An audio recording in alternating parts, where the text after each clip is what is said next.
And start recording it. Okay. Yeah, and just recording it just as a memory. Not live streaming. Yeah. It's so I use a Justin Nano. So it's like a Justin Nano is like a it's almost like a Raspberry Pi, but it's a GPU. So NVIDIA makes it. So it's like a small, powerful GPU that is just like a motherboard that we uses it because I can isolate the instant just for live streaming only. So I think And that's sitting at your house. Basically. Yeah, sitting at my house because I didn't want to connect to my actual desktop, which does mining and stuff, and then you just get everything bundled. Okay. So I had like just a small. It's like this big. It's the size of the Raspberry Pi. I just let it sit there. Wow. But I've noticed recently like sometimes it just turns off on its own, whether it's like overheating or like overcurrent issues where sometimes it just turns off. So I think that might have happened. It just shut off on its own. Oh, I see. Because once that's shut off, I can't remote start my server because the computer is off. Yeah, exactly. I mean, you don't have any redundancy. Yeah. Like there's literally just one server. Yeah. So if that server goes down, Exactly. You're doing mining? A little bit. Oh, cool. It's which GP. one are you mining? Just Ethereum. Ethereum. Yeah. Okay. Like I do a little mining. I did a little bit of validating for Solana.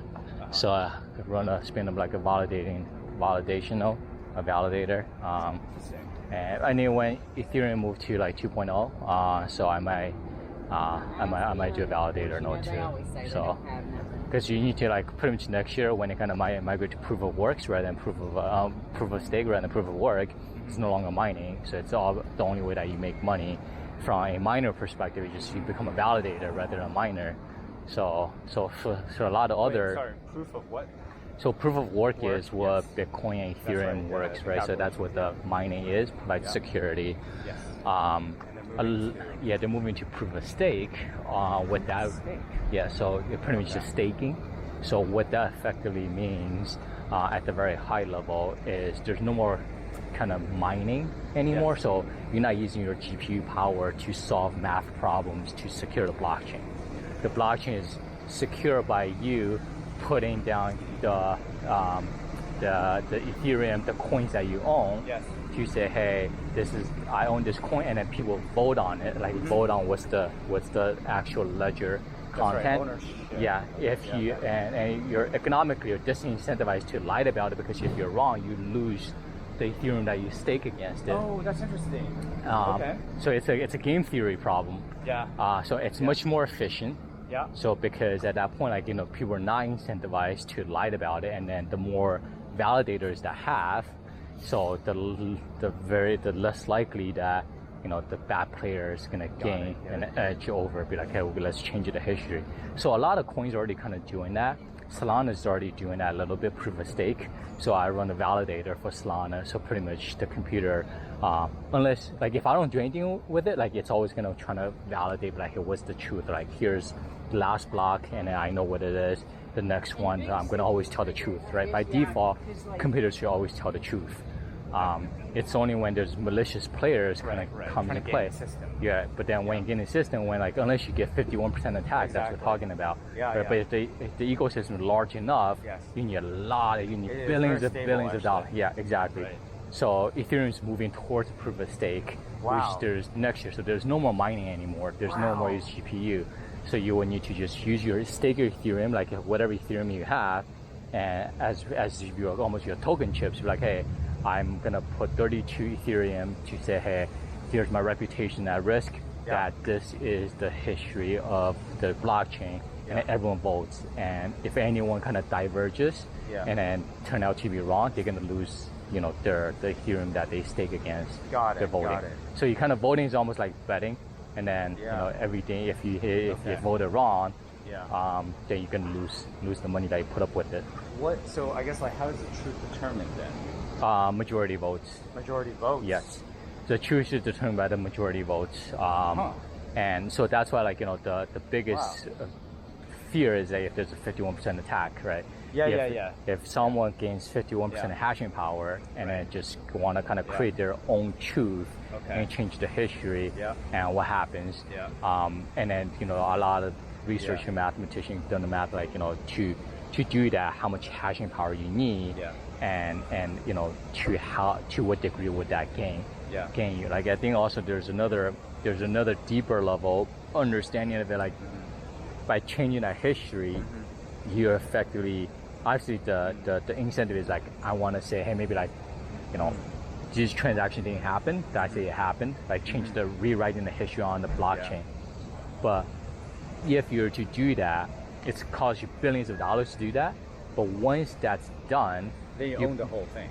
You own the whole thing. But then once that's discovered, because people can easily say, like, because if I get screwed over, it's like, hey, something changed, like, you know, my history changed, like someone altered that. Like, it's not like you can get away with it and not find out, right? You can change the blockchain, but it's not like no one's gonna know about it because someone's record got changed to yours. It's like if someone go to Chase account, change your balance, like, you're gonna know about it. Yeah, someone's gonna know about it. Someone's gonna make noise about it. Yeah, that's right. And then if that's validated, it's changed, the entire system crashes. Then you literally just spend billions of dollars change a system that crashes your own. Because ultimately, this is the game theory component, because the confidence of the entire system goes down. That's right. And that's actually where it becomes actually a monetary system. That's exactly right. Faith in the system actually loses. That means everybody in the system loses. Yeah, everyone is, and then you now being the majority owner of the system, you lose the most. Exactly. So, right, because you now own a system that nobody actually wants, trusts. Yeah, and you just spend like billion, so individuals couldn't do that. I think what they're worried about is a kind of nation attack, right? Like let's say if China want to attack a blockchain, do they have the resource to actually do that, have enough hashing power, right? And the answer is like, they may have the resource to do that, but what's the incentive to do that, right? So there's a lot of game theory component in that. That's very interesting. I love that, actually. I love that. Not only is it more, I guess, like resource efficient, it is actually possibly even more secure. Actually. Yeah, it's actually, that's what a lot of coins are already trying. Bitcoin, Ethereum being two largest, that's not doing it, but Ethereum is moving towards that. Jesus Christ. And then, you know, the way to secure is, you know, anyone can be a validator, right? So the more validator they have, the more resistant it is, right? Yes. And then you don't need a super powered GPU to be a validator. You just need to have a regular computer that you have some ETH that you can put up against it. Right, because now you're not competing against like the big mining shops. Exactly, right? You're just, that's exactly right. It's actually more democratic. It is. But then now it's like, then the only barrier is now for ETH, there is a big barrier, is you need to have at least 32 ETH to be a validator. Inexpensive. You're talking about like 100 grand right now, right? Like at 3K, you're talking about 100 grand. This is going to be even more expensive. Yes, exactly. But what they do have is like mining rig, like you can pool ETH together to become like a validator. So like you can still be like have one ETH, but you can't become a validator on your own. But if you want to just like run your own validator, like me at home, you need to have like 32 ETH. If you don't have 32 ETH, you can join, you know, third-party service. Almost like a collective. Yeah, exactly. And you're gonna get your own share. It's like mining pool. Is it almost kind of like the same concept as being an accredited investor kind of thing? You got to be part of that. Correct. Yeah. Part of the collective. Yes. Okay. Yeah. I see. And also like they want to make sure that there's enough value on there that if it gets slashed, like you don't want someone put up like, you know, 1 ETH and lied about it and then you don't lose that much, right? Oh, hello. Some acorn going on. So a part of it is like you need to have significant kind of a stake around your vote, right? So it's just like, you know, then it actually hurts if you're lied about it, right? Exactly. Right, because I can't just be like, oh, here's $10, but I'm gonna lie about it just test my luck. I love that. It is literally having skin in the game. Yeah, you gotta have skin in the game. Yeah. But that's actually so important. Yeah. Wait, so basically right now, like the only, I know we're talking about this. I'm just going to complete this one last question because it's kind of fundamental, which is, so basically the way that new cryptocurrency is then created under this system is essentially not through mining or mathematical, you're still doing mathematical calculations, but with a different incentive. You're not even doing calculations anymore. You're just doing validations at that point. What is the difference between, I guess, how is validations done? So I think high level, the difference here is here like for mining, you're giving a puzzle and you're trying to solve that puzzle. Yes. And then whoever solves that puzzle first gets the reward. Yeah. And then once the puzzle is solved, I think the great analogy that that I think everyone can relate to is think about jigsaw puzzle right now, right? So the way that I think about it is like every mining block is like a jigsaw puzzle given to everyone. And then people trying to solve that jigsaw puzzle. It's very hard to solve it, but once you solve it, everyone else can tell you whether you get it right or wrong, right? It's very easy to know if a jigsaw puzzle is done right or wrong within a second. But it takes much longer than a second to solve a jigsaw puzzle. So if you're the first one to solve it, everyone else can be like, oh yeah, you're right, and then that's where you get rewarded right now. That's right. It's also winner take all kind of exactly. Yeah. So right now, it's still kind of winner take all with the validation. Really? So validation right now is like people gets chosen randomly. And there's a randomness to it, like who becomes the lead validator. Where the jigsaw puzzle is still the jigsaw puzzle, but jigsaw puzzle is no longer, hey, you need to spend a lot of time solve this jigsaw puzzle, which is a waste of energy. I'll give you a jigsaw puzzle, and you're going to tell me if this jigsaw puzzle is right or wrong. Got it. Right? Oh. And then if someone is right, and you're the one that says it's right, you voted right. And then if it's not right and you lied about it, other people can easily say, hey, he lied about it. Right? And you can get caught pretty easily. But right now, the only thing you need to do is just validate whether this is right or wrong. If it's wrong, it's wrong. If it's right, it's right. So it's much more energy efficient.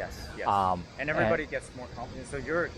So you're still being compensated. Yes. You don't have to complete the puzzle. Correct. You don't need to complete a puzzle. That's great. That's what the hashing keys and dehashing, encryption, decryption. Like you don't need to kind of do the decryption every time. And it's less in competition with the ecosystem rather than actually working with the ecosystem. Yeah, exactly, right? Like you're just here to provide your view of securing the ecosystem, not solving a meaningless puzzle every time. Exactly. Right. Yeah. So that's the idea of it. Okay, now back into the crystal realm of the market square. Yeah, I'm just looking at like where's the lunch and dinner places. There's all these nice. The Tomato House, I almost wanted to come here for sandwich yesterday. They had some, but it looks okay though, unless you're a huge sandwich fan. Sweet Peas is probably some down there. There's like a barbecue that they had pretty good. I still remember the barbecue that we had last time before. That was so good. I went back again. I was like, God, that was that was a take ya. It's relatively close to you, right? Yeah, it's like a 20-minute drive. Yeah, it's nice. This kind of reminds me of Pioneer Square in Seattle. Yep. He actually has a. I have a brick there with my name on it because they sell the bricks. Oh, really? Yeah. That's so funny. Like they're fundraising for like renovation squares. Like you can buy a brick for like $100. I donate $100. And they have like me and Kelly's name on one of the bricks on there. Dude, that's kind of cool. I mean, I'd be willing to pay $100 for that. Yeah. For a place that you like, for good cause, for a place you like. There you go. Yeah, I mean, in the future, if you bring Elias and Athena there, you're like, this. Yeah, they send, like when it's done, and then they kind of send you a digital file of a map where your brick is. You can go find it. That's cool, man. Yep. I haven't, because Chloe, we haven't had a chance to go yet, but. Yep. Well, that's a unique, thing, talking about NFTs. Yeah, that's right. Like, thing, I pay $100 for a freaking brick. Why don't you pay $100 for an NFT? Yeah.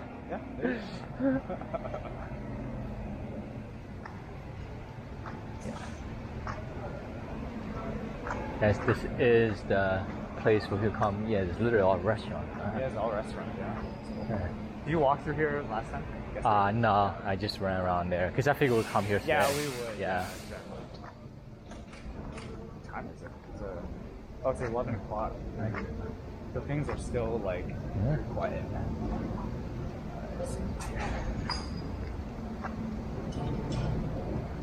Let's check out the map. Maybe we can do that bigger loop that we were talking about before. And then come back.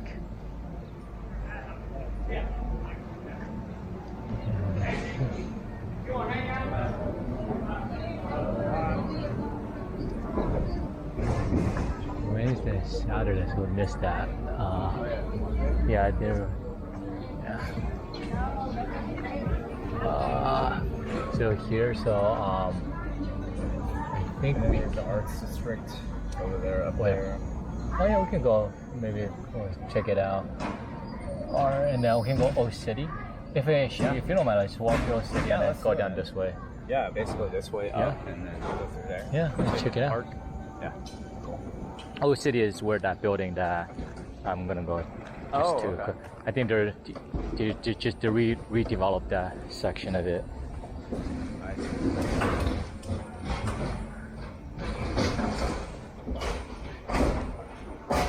coworkers, former coworkers, they really miss Tennessee and Knoxville. Huh. Because the Bay Area is like, it's such a different world, right? Yeah. Here things are just like slower. People are pretty nice generally. Yeah. Things are a lot cheaper. Yeah. Much better cost of living, quality of life. Yeah, very different. And I think what they really miss is like a community aspect of it. Yep. Where I guess like, you know, every weekend they would have a great picture spot. Let me see if I can take a picture here. Oh, you can't get the lights. Yeah, it's not the same. Oh, at night even. Yeah, I think nighttime will be.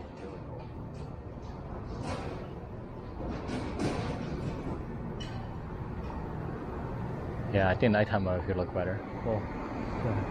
Well, we'll be here for dinner, so I think we can come by.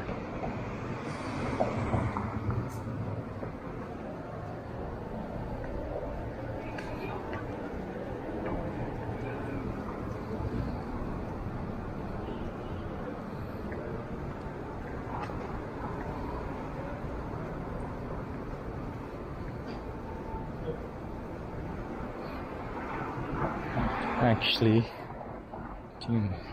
now that like I'm on like these things, I feel like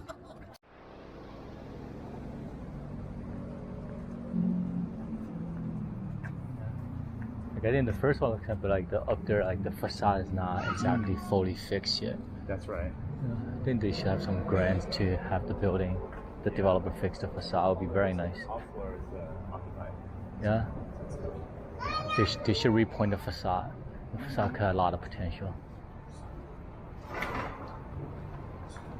Look at you. I love these like brick, Yes. like a red brick buildings. I mean, they're so solid. Yeah.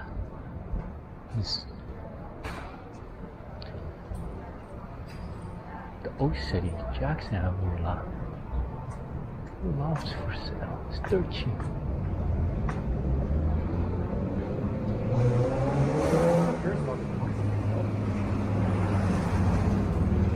Here it's more expensive than like Kingsport. I'm looking at. There's two buildings. One is like 350, one's 450. They're not like these large buildings. They're like 2 stories, like 6,000 square feet, mixed-use buildings, but still like very nice downtown area. Yeah. Wait, like 350K? Yeah. What? Really? Yeah.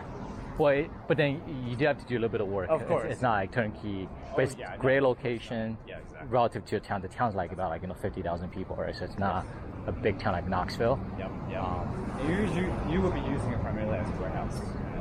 Well, for those we probably will be look at as an investment. Yeah, like we're trying to rent it out for the retail, and then maybe do apartment on the first, second floor, or office on the second floor. Warehouses we want to be looking at downtown area. That's right. So, but I'm looking at commercial spaces like office, mixed use, and warehouses. But the one that I'm referring to is mostly on mixed use. The one that we're gonna go probably pass by right now is gonna be a retail space. Oh, retail space. Yeah. Oh.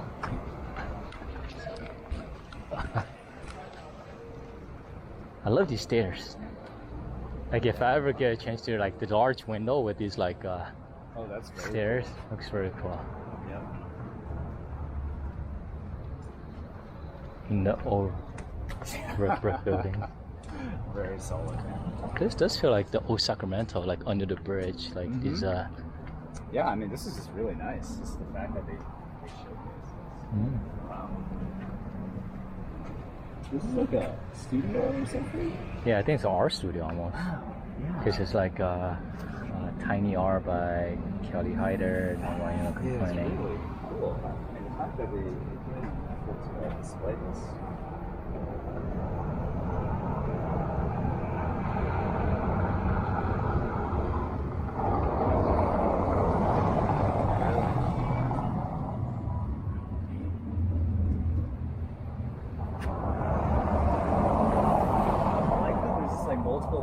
And you can just see it. Yeah, that's very cool from outside.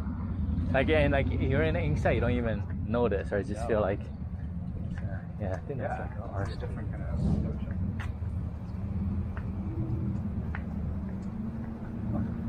I almost brought my art set. I was like, I just couldn't feel like it would be nice to hike on the top of the, find like a mountain, hike on top of it, just paint and then hike down. But I was like, I don't want to bring the canvas is the worst part. Everything else is pretty. Yeah, that's right. It's just bulky, right? Yeah. It's not even the weight. It's like the volume. Bulk of it. I agree. Yeah. And I can't draw, so I resorted to like abstract. So like, I just do random things. I think live streaming would be pretty cool, and then eventually convert those video to NFTs. Yeah, exactly. That's the newfound hobby. I know. You can actually create NFTs. Oh, excuse me. Distillery Tabra. Yeah, dude, Old Town is definitely like pretty good. Yeah. This spot has good review too. Curious Dogs. I'm not a big hot dog fan, but it has a lot of good reviews. Hot dogs and ale.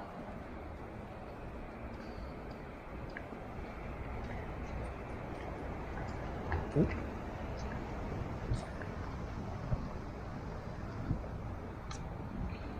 Specialty coffee.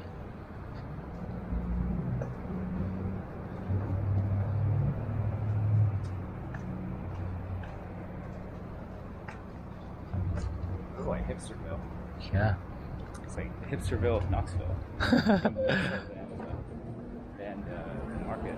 Yeah. That's art district. Yeah, that's true. What we expect. Yeah, I mean it's kind of like Vegas, Yeah. Like Vegas has that whole school too, like old Vegas. Yeah, the Fremont Street. Yeah, the Tony Shea area.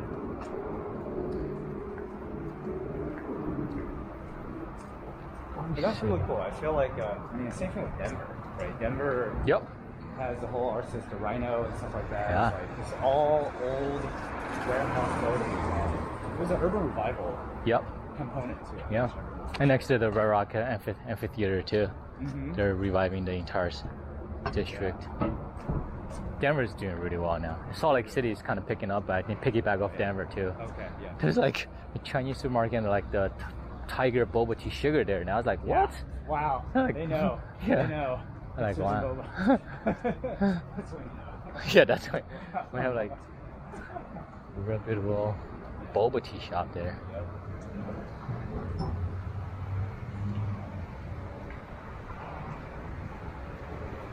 Yeah, one of the Kelly's cousin just moved to Ogden, so we're gonna probably visit Ogden, Utah. So it's like the second biggest city after Salt Lake. Not far from Salt Lake, so we're probably gonna go to Salt Lake, next year with the kids. I like Salt Lake. I think Salt Lake is also a nice city where like it makes me feel a little bit like also like Sacramento, where like you're not too far to drive away from like the nature and skiing, camping, hiking, but you still like urban feel, and you're still connected through major airports that you can go anywhere you want. Convenience component to it too. So I kind of like, and the cost of living there is still affordable, relatively by our standard. If you went there, like feeling Salt Lake, be like, man, like it's not affordable, that is just going up, but then it's very much compared to our standards still affordable. And are these the kind of places when you visit, you're kind of just like keeping an eye out, like, it's kind of up and coming, like real estate prices are still pretty cheap, but there's demand that's coming. You know me well. You know me well, yes. Every city I go to, I'm back in my mind, there's always 20% thinking about real estate and looking at real estate and looking at the growth. Exactly. Yeah. It's like I can't even help it. It's just subconsciously. Yeah, no, for sure. It's kind of awesome. It's a different angle of appreciation, Yeah. So this is like the actual old city. So this is still the art district, from what I can tell, and this is like the real old city on the other side of the track. Yep.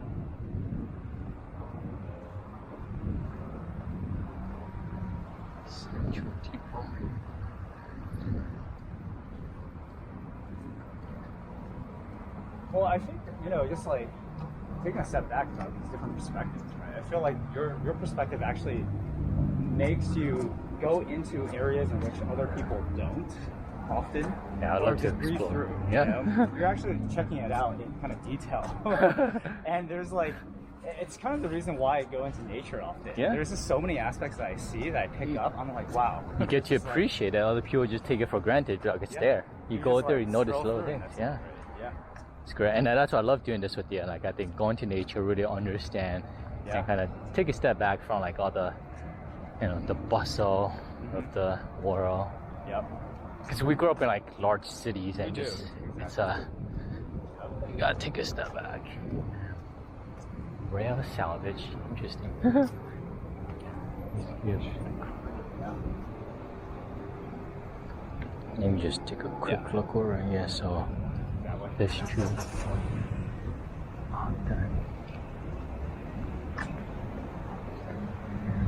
It's yeah, no idea.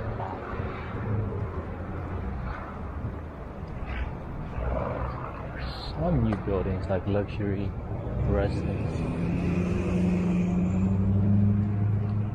Yeah, those definitely look new residential. Or Yeah. just I think they do like a mixed use. Yeah, it looks like refurbished.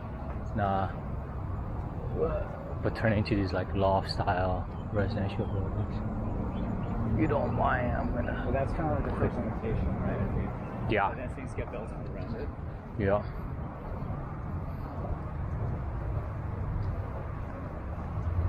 Just to the quieter part.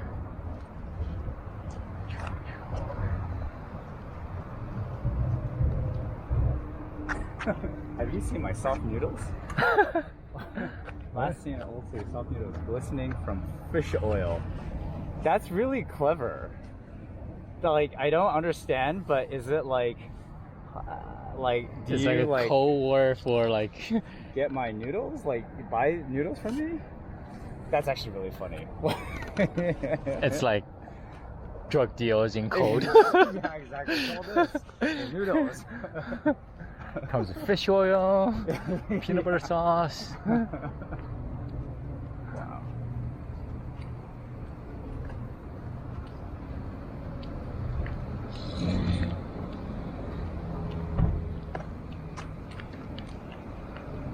Sweet home. So it's this building. It's pretty quiet though. Yeah. So you see the first floor here, so that's where so Muse 2 is what they just newly built. Oh, okay.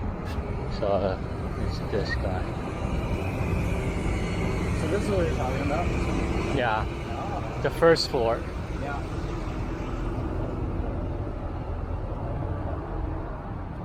Oh, interesting. Wow.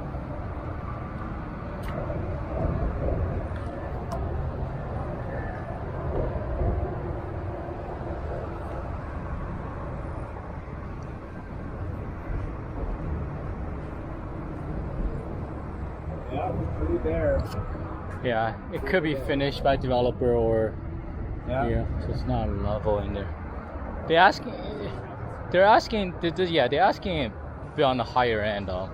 They're asking here is 175 square foot, so you can take the entire first floor. Yeah. It's 4,000 square feet Yeah. at 700 grand. So, Yeah, so or you can divide it in two parts. Yeah. So this corner is 400, this is like 350. So for like 2,000, you can divide to 2,000 square feet place. I think it's a bit pricey on that. Right. The lease rate is $20 a square foot. Your lease is what? $20. Oh. So the cap rate is about a little over 10, which is like just around $10 a square foot, $10 on the cap rate. But Right. I'm not sure what business could. I don't think you have enough foot traffic for retail business. Yeah, though. it's a bit quiet, like you said. Yeah. And then there's still more work needs to be done inside. Like I think outside looks nice. It's like a luxury condo. Yep. Restaurants, you do have a captive audience, but it's not big. But then you have to still love everything. I mean, the reason they didn't do it is if you want to put a restaurant in there, Yeah. you can just put grease traps without kind of digging it up. Oh, I see. So that's why they probably purposely left it that way. Yep. Um, and it is just finished. Interesting. Well, thanks for taking a look with me, Tom. Here, I figured walking by it. Yeah. This is definitely on the more expensive end of it. The other real estate I'm looking at in the region. And why do you think that is? I guess on classes. Brand new turnkey Class A building. Yeah. Because you pretty much you don't need to do any work. You can pay them more and they'll finish it up. Got it. And they just finished that up. They're really selling on the future development around here, but which I don't see just yet.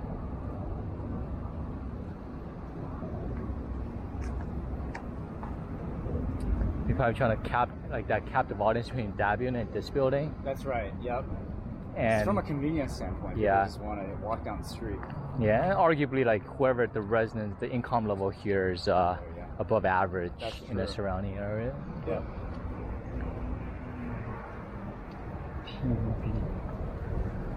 It's interesting.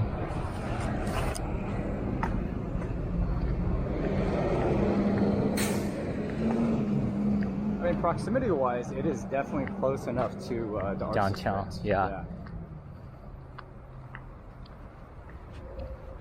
Yeah, 700K in the arts district. Yeah. I think it would have been.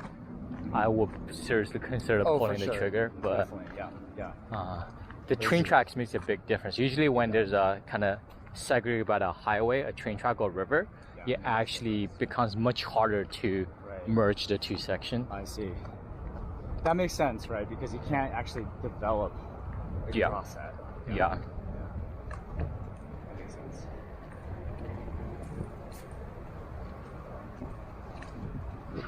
Yeah, that's actually really interesting. It's almost kind of like it's like a strategy game.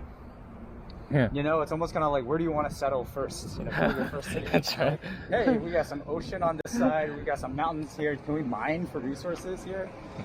So that's So that's our Africa deal. Right. So Zimbabwe is really, it's a mining rich. There's a mining belt in Africa, which is Central Africa. Zimbabwe, Angola, Zambia. Yep. There are a lot of minerals, some diamond, some gold. Okay. Not a lot of. I mean, I don't know. They haven't really discovered oil there. Yeah. But gold and diamond definitely. That's right. And a lot of minerals. That's right. And so we actually looking at buy like large pieces of land, and then do geography surveys on it, and then leasing it out to. We actually recently there's a deal that I came across, but I'm not going to take on it. Yeah. Lithium. So there is a large part of the land that have discovered lithium. Wow. So they have the mining rights, and they're kind of approached us to see if we have party that's interested buying the mining rights or buying the land entirely. Yes. And then they already have like the production count and all the geography survey that's already ready. Okay. And you're not taking that one because I don't know anything about mining. I know real estate, but I asked all my contact in China that works in the battery industry that see if they would be interested, but I didn't hear anything back. So I think if anything that's interested is these large Chinese companies that manufactures lithium batteries, that they would be customers. Yeah, they would be more interested in like mining rights. Sure.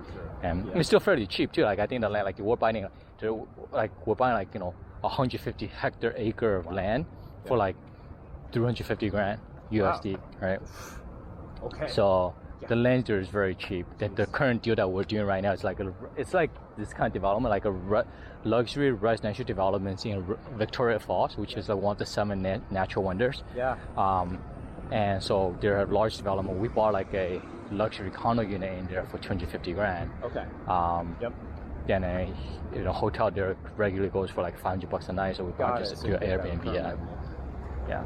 That one doesn't have any mining rights come with it, because it's a small part of land, but we're looking at both. I'm very positive on Africa. Oh, for sure. Well, it's fascinating. One of the folks that reached out to me over YouTube, he is actually the son, or he's kind of like completely separated from his family, but his dad was the second president of Uganda. Oh wow! Their first attorney general. And he was the one who was talking to me about kind of the relationship between China and Africa. Yep. And how people are just pouring money, investing. Yeah, well, just how also just how the U.S. missed at least 3 major opportunities. Yeah. From Africa. Yeah. In 3 different ways. And they realize that now too. Yeah. I think Africa is going to be like the next proxy war in the next 10 to 20 years. And U.S. is obviously more closely tied to South Africa. Yeah. So is UK, European Asia. South Africa is still going to be very much tied to Western countries. Right. And there's always fighting power around Sudan, Egypt. That's always like the tricky part because they're not even, they're not sub-Saharan Africa. So like they're completely different regions, like for all intents and purposes. Mm-hmm. And then you have Nigeria and Kenya, which is the 2 like leading powers other than South Africa in Africa, which is kind of, it sways back and forth between like the Asian influence and Western influence. Yep. And then you have like 50 other countries that's, I don't want to say up for grab, that's not the right word, but like, you know, I think people are trying to exert an influence in Angola, Zambia, coastal cities. So it'll be very interesting to see. I do think there, either way, these countries are positioned to get a lot of investments overseas. Question is from where?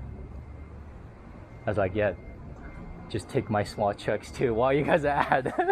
So if you guys are riding the wave. Yeah.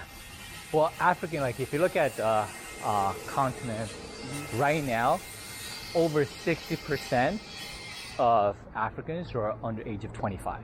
Oh wow, yeah. So that like India, exactly that labor force, that sheer power of workforce, and the willingness to learn English and do labor for cheap. They're hungry. Yeah, they're hungry. Yeah. And that's in the next 2 decades, the middle class, the workforce is going to come in from Africa. It's not going to be China anymore. It's probably not going to be India anymore. As people gets richer, as middle class gets richer, as currency gets more expensive. Yep. So it just questions which country, right, is gonna. What is actually gonna emerge? Actually? Yeah, who's gonna emerge as a winner? That has a lot of factors involved. That's harder to predict. Geopolitical, you know, relationships and. But it is from that continent. So now the question is, where do you diversify into that continent? Yeah. So the river is. I think I thought I was gonna walk around the river. Give me 1 second. Oh, sorry, we're walking the wrong direction. So it's that direction, yeah. Got it. I like crossing the highway doesn't look right. So yeah, just along the highway, we'll be fine. Actually, we can go to the art district, make a left. Yeah, we just. Then we'll get to. Over, right? We crossed it. Yeah. Yeah, we just pass the tap room. Yeah, just tap room, make a left, yeah. And then make a left, on Central. Yep. Yep. Central. New development. Yeah.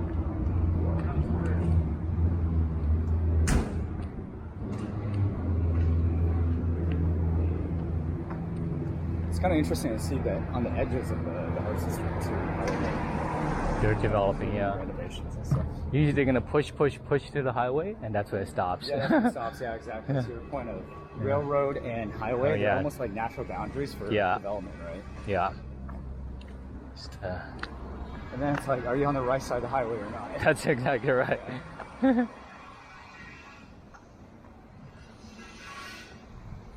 yeah, more luxury condos. Yep. Yeah, that's really cool. It's like so much construction there. Yeah. Yeah.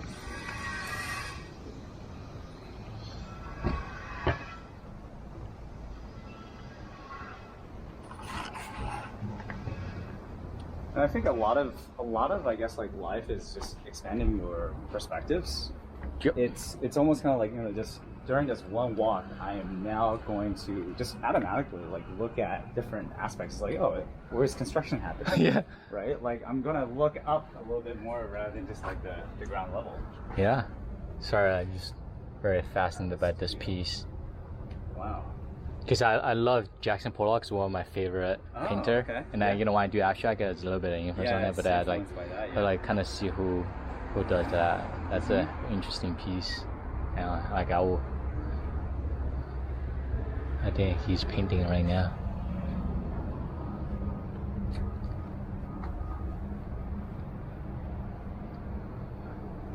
Jacqueline Wright. Very interesting.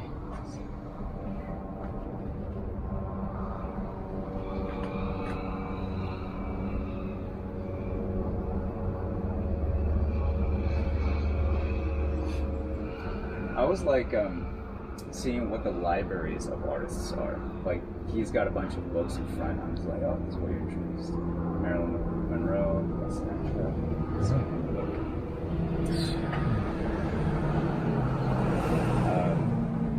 because I guess what I realize is that often artists, they're multifaceted. Like artists sometimes are writers, scholars, could be business people, mathematicians. Yeah. It's no, I mean art is just another. Look at this piece. Yeah. This is another outlet for whatever creativity. Yeah. This is very cool. Huh.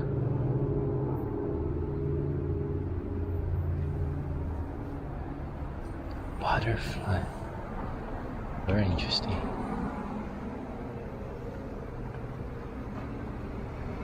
Like I don't know why. Like I just gravitate towards like abstract like this.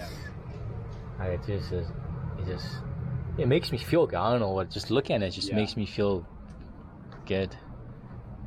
Well, one of my favorite poets, Rilke, did say that most of human experience is indescribable. True. Actually, I cannot describe the feeling. Yeah. Yeah. In fact, even the color blue, like people have known it, you see it, right? Yeah. But it wasn't described for a very long time until the word blue actually came about in one of the ancient civilizations. It literally took like centuries to even define something. Interesting, yeah. So, S. Yeah. Yeah. Huh. So whatever it is that you feel, it's real. It's as real as the words that we know, but it hasn't been described yet. Yeah. Maybe someday. Someday, exactly. I wonder if that thing has a roof. It just dies. Right? Yeah, exactly. It's like just a door. Because there's no roof because there's sun in the back. That's true. So it's literally just a door.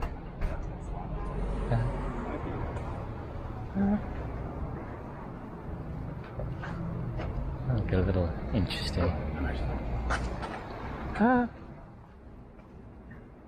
It just it's back. Yeah, just back. That they just put up a wall and then just a door. Yeah. Just look interesting. Yeah, it's kind of like this basically. It just goes in the back. Yeah. Oh yeah, you can see it. It's like a. Oh, you see it as well. So got it. Just their own patio in the back. And this cafe.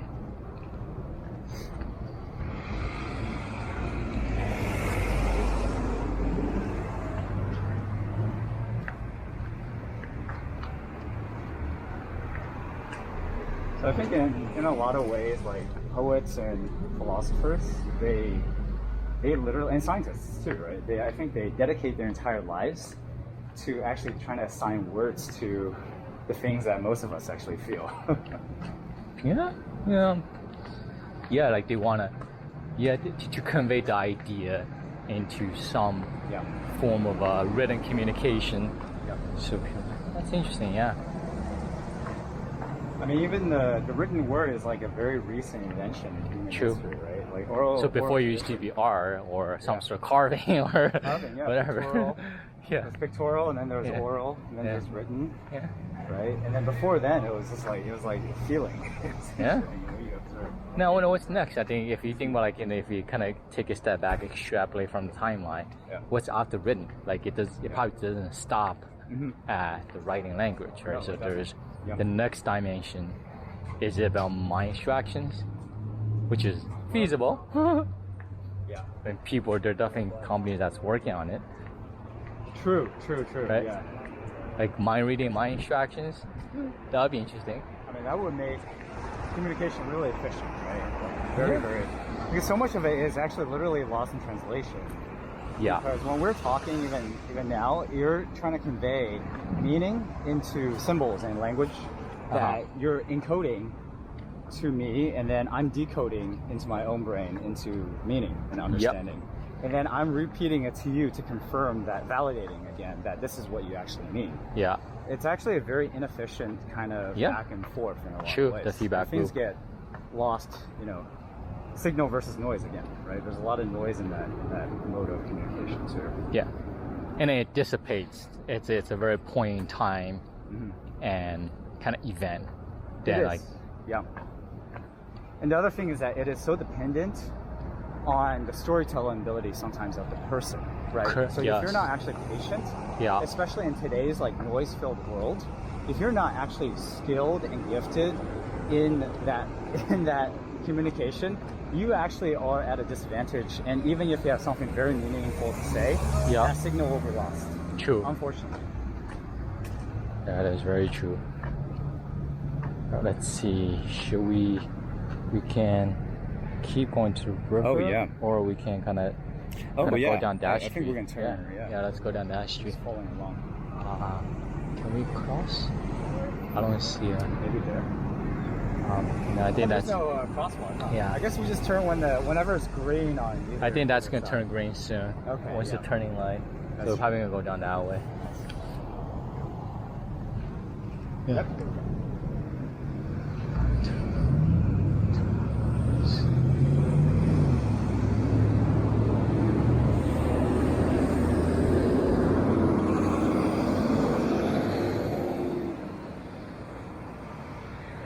Just keep on going down that way.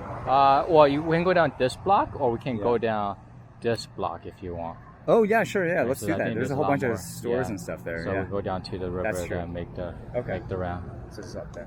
Yeah.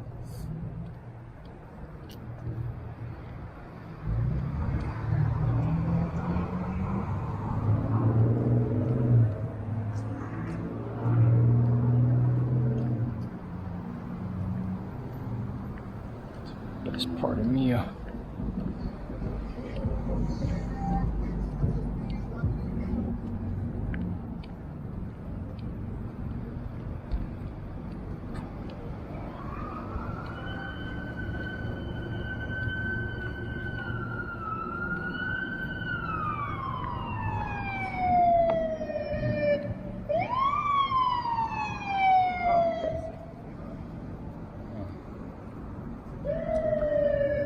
Interesting. Oh, is that?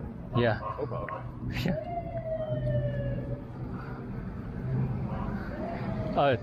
I was also surprised that right next to where we stay, there's a Kung Fu tea.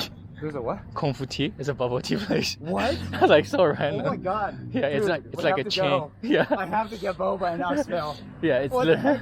I was looking. I was like, "There's a Kung Fu tea right." Like I don't even have Kung Fu tea next to where I live in Jersey. That's so funny. Yeah, it's so random. But you know what? Again, that's a sign. Yeah. That's a sign. Yeah. Wow. I just hope it's good. It's not like the Panda Express in Houston. Exactly. In Houston Airport. Oh my god. I mean, that's the other thing, because right now they are effectively a boba monopoly. Yeah. Monopoly's qualities typically are not great, but we'll see. It's also a franchise. Yes. So is Panda Express. Damn it. That's why I was like, man. That's when I was like, oh man, I really appreciate the fact that like freaking McDonald's maintains its quality regardless of anywhere. Yep. It's freaking magic.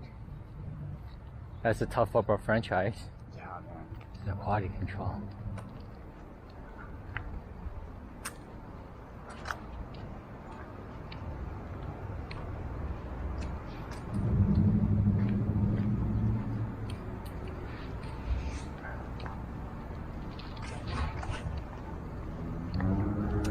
It's really quiet.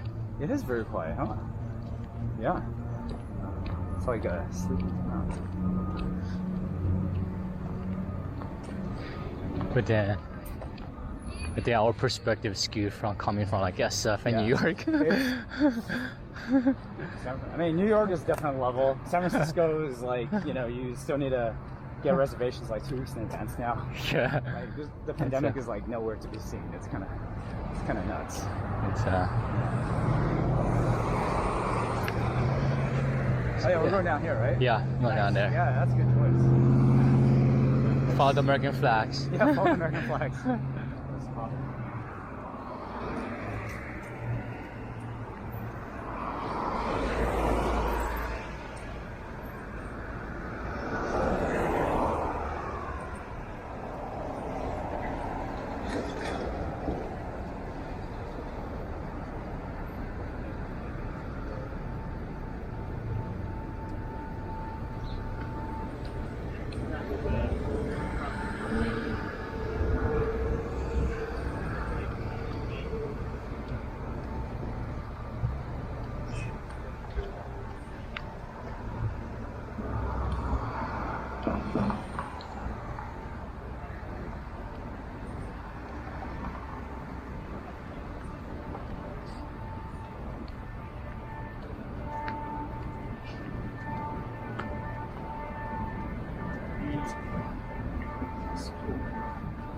so interesting. It's almost kind of like, I'm just wondering, like, because there's just these local brands, yeah, brand yeah, companies. but you don't see Burr or Lion.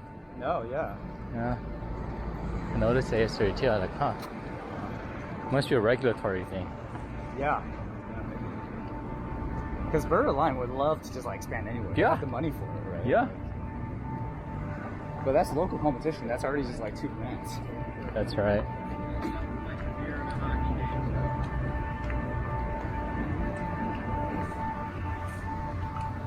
Sounds great, Jade. Hey. Yeah, we came this way. We just made a left. Now we're going the other direction. Yeah. Oh my God, that's the same building that way. Yeah.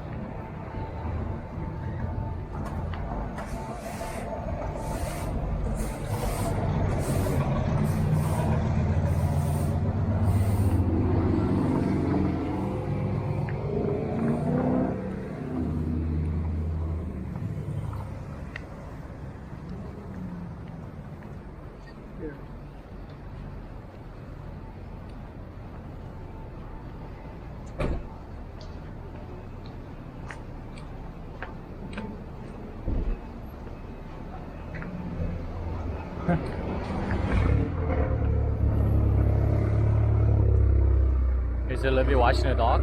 What's up? Is Olivia watching the dog? Sorry, is she what? Watching your dog. Oh, okay.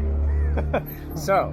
You go with your dog? Yes, I did. Yes, I couldn't did. handle it. This was in June. Yeah, no, for sure not. No. I'm the first to admit that. I am not a dog person. I am not a dog person. Well, is it dog person or just more like the amount of constant retention?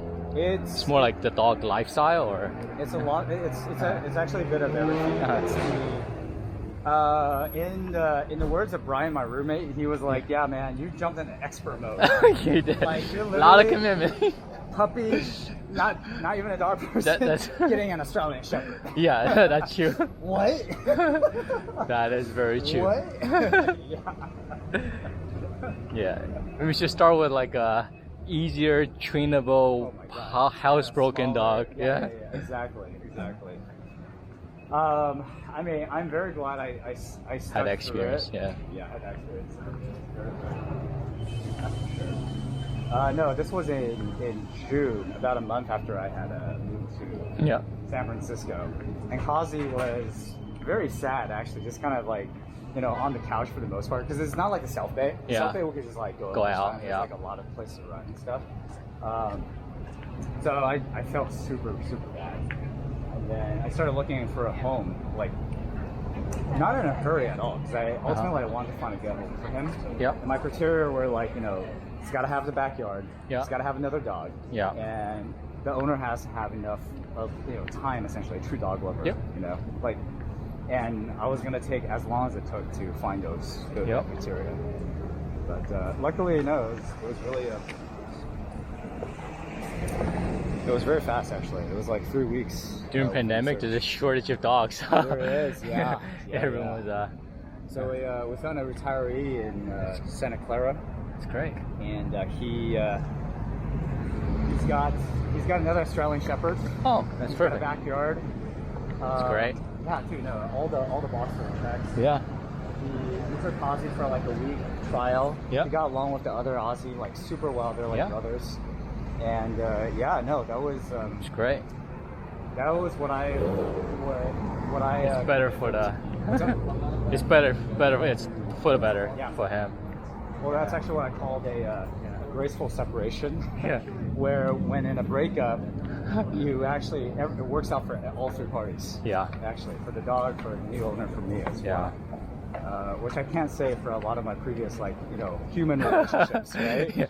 They were not graceful breakups, right? Well, so this was like an exercise in that as well. It's tough in a city, in an apartment. It's very tough. That's why, like, I wanted a dog for the longest time, but I couldn't get one until I went to California. Exactly. And it's also the reason why I never lived in SF, because I needed to be in South Bay. It's tough. It is, yeah. But ultimately, you know, it was also kind of two things, which is I just realized that. So I was just like, oh, this is this little square. Yeah. No, that's okay. This place is very peaceful, actually. We can even just like, drop by and just like sit down or something. Yeah, we can go check it out. Do you want coffee or anything? I think there might see a few kind of Actually, yeah. if you want. We'll grab some like iced latte or something. Yeah. Do you want Starbucks or you want something more local? I saw a couple of places as we walk by if you wanna. Why don't we just check out some of the local places? Yeah, I I'll agree. Yeah, I feel like Starbucks anywhere. Exactly. Like We got plenty of those in everywhere, anywhere. exactly. Can't wait that. Or if you want ice cream, I saw like a creamery there that looks really good too. Oh, really? Not sure if you're an ice cream person, like I am a total freaking ice cream person. at 12 o'clock before lunch. Yeah. Okay, yeah. On Actually, vacation. you know what? Maybe we'll do afternoon. We'll do afternoon. We can do coffee right now. Okay.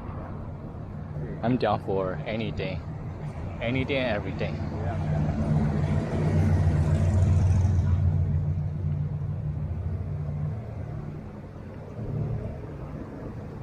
But you did a few good trips with the. Yeah. That got that memory. It's I know. but it's different though. It's different. What's up? It's different though. Even when traveling with the dog. Yes, it's all work. very different. Yeah. To be honest, like I actually did not mind traveling with Kazi. Yeah. The reason why I ultimately gave him up was because it's gonna sound funny is I actually love my conversation with people too much. Uh-huh. And what I found with having a dog is that my mental state is really split. Maybe it's my introverted like self, where introverted people are just like we like to socialize. Yep. But we're also we're easily overly stimulated, right? So when a dog is there, my attention is literally split between Kazi and like whoever I'm talking to. Gotcha. If I'm talking to a group, there's like I'm just not talking because I'm just like gotta split here, got here, and I'm just like wow. Because when I'm in a conversation, I give the person like 110% of my attention, Yep. right? And I just don't feel like I'm doing justice to the people that I'm talking to. Yeah. And then there's at the end of the day, like life is about opportunity costs. True. So I can't have one and both at the same time. So yeah, that was. And the other thing was, I was entering kind of what I had called the freedom phase. Yeah. Right. And The getting dog a dog ties you was down. like the Yeah, opposite direction. it definitely ties you down. Very, And very especially a puppy, Yes. it needs constant attention. If Yeah, it's like yeah, a yeah. well-trained, 6-7-year-old, Exactly. they're more, a puppy needs constant attention. True. In addition for attention, you gotta be, if you're very used to the rope, like the educator, you really gotta train them. Yes. Like, and there's a lot of frustration, a lot of iterations. It's just, Yeah. it's a full-time job, It is a training a full-time- dog. It is a full-time job for sure. I might have missed it. Like I thought I saw a few. That's okay. We can just keep going, and I'm sure we'll find it. Yeah. Is that one right there? Like status, donuts, and coffee? Yeah, we can go check it out if they're open, see if they have anything. Or to your point, since we have we can just look one up, see if there's any highly rated and recommended price, right? That's right. You do Google, I do Yelp. Yeah. See if we got the Mahalo, K-Brew, Highline, Awakened Coffee, Biscuit and Brew, 0.3 miles, O City, Java. And just see what's in front of us. Yeah, it looks like on this street, there's K-Brew is there, Cafe Vicolo. K-Brew is down the street. It's Yeah, like K-Brew right just down. before, Starbucks. Actually, Yep. on this side of the street, so we'll probably get that. Yeah. Is that the hotel though? The hotel, maybe. What? Oh, it is. It's the one that's attached to the hotel. The Yeah. Embassy Also, like I think it's the one. If we keep going down, the Mad Rob's Biscuit also has a very good review. Biscuit cool. and Brew. If you Yeah. wanna. Okay, yeah. it We're Think it's, Matt Robs. Yeah. Okay. Matt Robs. Biscuits. Sweet. Yeah, we just keep on going down until you hit right. Cumberland.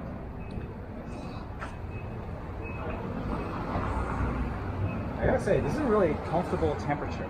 Yeah, I agree.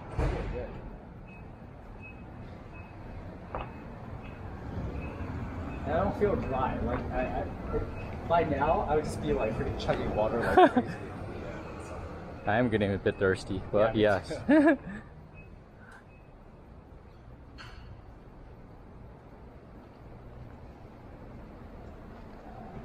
Yeah, after lunch you can cut. This one looks good too. The dairy farm. Yeah. Crazy farm. And that's some crazy Tennessee black farm widow. made milk. Well, Look at the these fact that an ice cream place sells milk, that's usually a good sign. cyborg. Yeah, that means they're fresh. Usually they sell ice cream, Yeah. but if they sell milk, so Maybe the ice cream's so good, we can just get a jug of milk to go. yeah, exactly. Like, Whatever you make chug this it. ice cream with, I'll take some of that.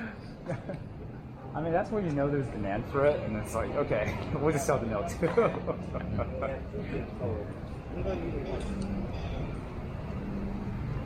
Knoxville, top golf.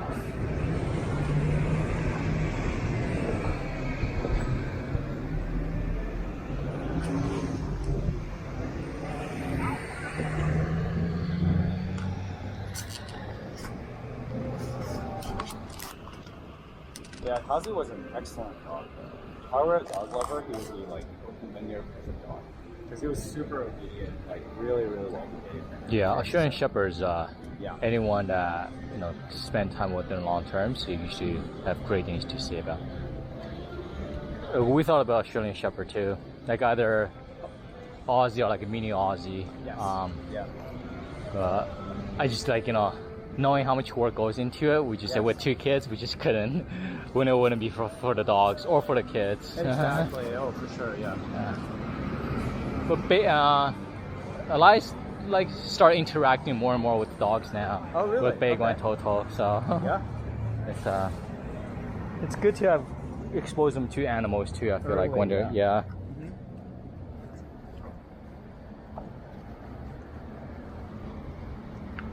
Yeah, actually, Rajiv, my best friend, he still uses Kazi as kind of like a remember that time you got a dog? You got a dog, man! Like because I realized he and I actually have very different risk tolerances as well as Uh-huh. the way that we see life. Uh-huh. He's a wealth manager, right? Okay. So to his mind, he has observed like over 100 lives, Uh-huh. right, as a financial wealth Yep. manager, whereas I have lived multiple lives, a handful, right? Okay. But it's really different when you observe and you Yeah. have a lot of data points versus you have actually lived several data points, Huh. right? Yeah. So whenever we talk about certain things, like for most part we agree, but there are certain fundamental things that I don't think we just will be able to understand each other, just because of that massive difference. And having a dog is one of those. Dogs, because in his mind it's like, yeah, Crazy. because he projects he's a planner, like Yep. far in the future, right? Yeah. And he's like one of the most consistent people I know, being in the same job since college, Ah. and killing it. Yep. Killing it.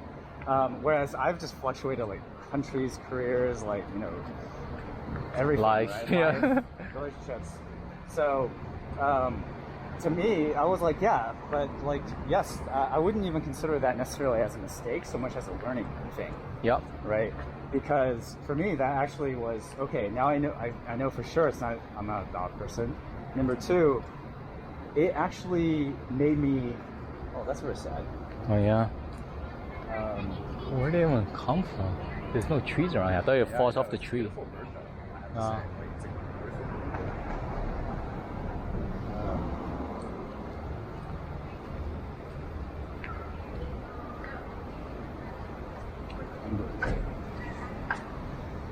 Yeah, that experience made me question fundamentally whether or not I want to have kids. Yeah, I mean, now the kids question, I never thought I was ready for it. I think most people don't think they're ready for it. Right. Whether I want it or not, I never thought about that. I never had a strong opinion on that. But Yeah. I do think when it comes to kids, Yeah. that becomes discussion point. Yes. It's like you and a partner. Yes. It's never one-sided. Yeah. Because the commitment needs to come from both parties. Like I have a lot of friends who one person wants a kid, the other doesn't. It's not gonna work out. Keep on going down yeah. that turn, right? Yeah. And because you don't want a kid to have a single parent if the other True. person's not ready and not willing to commit. Yep. You're gonna end up resenting each other. Yep. So I think there's another layer of complexity of There not just what does it mean for your life or you're ready, and it's almost like is there a compromise? Yeah. Oh, for sure. I think for me, it's even posing the question was actually a big deal. Yeah. Because coming from the the Asian background and stuff, it's almost like it's expected of you, yeah. Right. It's Yeah. almost kind of like unquestionable. Yeah. Like how. That's Like, your how do you even purpose question of life is to reproduce. It's almost kind of like, yeah. Well, my parents moved to the United States and Yeah. put up with the whole grueling immigrant life, Yeah. so that it's not just for me. Yeah, We're but thinking you're a about kid, the entire family tree. Yeah. They have uprooted from China, Yeah. put a complete different like tree here. Yep. With the expectation that's going to grow and fruit and spread. Yep. So even questioning that is just like shitting on that. Yeah. I think a lot of it's also like not even I feel like there's just so many aspects to that whole, like it's almost like in a culture where like it's not for your parents what they want, it's also like how they've been perceived, what they think they've been perceived by their friends, their family. It's almost like shameful to a certain extent that like if your kids don't have kids. So it's no longer about like whether they want grandkids or whether what they want what's best for you. It's almost like there's so many layers to that where people just people get divorced for the kids issue, right? Like kids get disowned for like kids issues. Yeah, exactly. Then you question like, what is the point of having kids if you're just gonna disown your kid over certain matters? Yeah, exactly. It's like okay. like so. The only thing I mean to you is so I can produce a grandkid for you, like is in a specific way. Yeah. They deviate. Yeah. You're no longer my child. Yeah, exactly. And it's like okay. It's the idea of having an ideal child. It is crazy, and then it also creates like even maybe not to the point of like just owning, like it puts a string out, and sometimes it's easier to tolerate a friction, I think, between you and your parents, like me and my parents. But certain matters when it comes to kids, it really creates a friction between your spouse and your parents, because they start blaming both people. They're like, it's not one, and then that kind of adds more pressure. I'm like, okay, now like I can't fight it out with my parents, and I won't make it up because they're still my parents. And now your parents gonna hate your wife. And they're like, oh, it's just there's so many. Yeah. We're gonna check. So seems like we're moving away from the commercial. Yeah. Yeah, and maybe in one of these buildings, I think. Maybe it's in the school. It's probably a school, right? Oh, yeah, it's supposed to be right here. So let's check this. If not, It looks like it's supposed to be across the street from this Market Street. Like on the, you kind of see this? Because right now we're on Market. It's supposed to be it looks like it's... Is it like a coffee cart? Let me look at the pictures. Oh no, it's in the building. It's in the building. So it might be in that building? Yeah, so let's see. Yeah, because normally we'll see tables. Got it. It's so in maybe that. not be. Oh, it's not even open yet, right? It's open? It says closes soon. So maybe they put out the table. Oh, maybe they already closed because it's 8 minutes. Well, let's try it. It's right there. Yeah.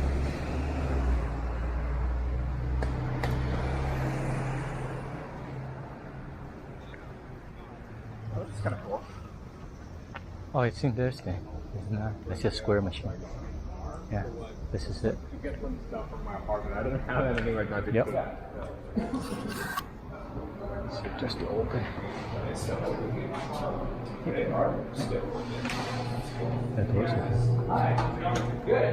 open. Yeah. Okay. About 30 more minutes. 30 more minutes. Okay. That's all we've got left. Nothing. Oh, nice. You guys still make coffee? Yeah. Cool. Okay. What do you got? We've got espresso beverages right now. Nice. Okay. I get an iced latte, please. Make that too. Yeah, have a nice latte as well. Yep. I got it. Now 83. There we go.